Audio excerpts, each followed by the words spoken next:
నంద్యాల జిల్లా గొల్లదుర్తి గ్రామంలో పలు అభివృద్ధి పనులను మంత్రి బీసీ జనార్దన్ రెడ్డి ప్రారంభించారు. సుపరిపాలన తొలి అడుగు ఇంటింటికి తెలుగుదేశం కార్యక్రమంలో భాగంగా మంత్రి ఇంటింటికి తిరిగి సూపర్ 6 పథకాల గురించి ప్రజలకు వివరించారు. త్వరలో ఉచిత బస్సు పథకం కూడా అమలు చేయడం జరుగుతుందని మంత్రి వెల్లడించారు. బాగానే చేశాము. ఇప్పుడు ఉండేటువంటి వాతావరణ పరిస్థితులు కావచ్చు, నేడు మనం గతంలో చూసాము, ఏదైనా మహా అంటే 15 టన్నులు 20 టన్నుల లారీలు ఉండేవి. ఈ మధ్య కాలంలో సిమెంట్ ఫ్యాక్టరీలు, గ్రానైట్ ఫ్యాక్టరీలు వచ్చిన తర్వాత 20 పోయినాయి, 30 పోయినాయి, 60 పోయినాయి, 70, 80 టన్నుల ఈ యొక్క లోడు అధిక శాతం లోడ్ అవుతా ఉంది. మనం వేసిన రోజు 5 సంవత్సరాల కిందట వేసినటువంటి రోడ్లు ఆ 20 టన్నులకు 30 టన్నులకు తగ్గినటువంటి స్ట్రెంత్ ఎంతో మనం ఆ రోజు రోడ్లు వేసాం.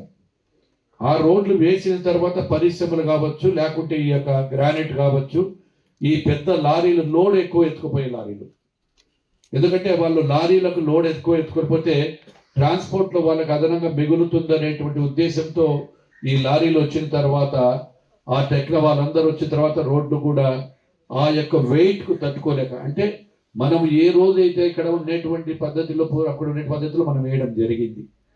ఈ రోజు దానితో రావడంతో ఈ పరిస్థితుల వలన వేసిన రోడ్లు కూడా మన్నిక ఉండకుండా కేవలం 3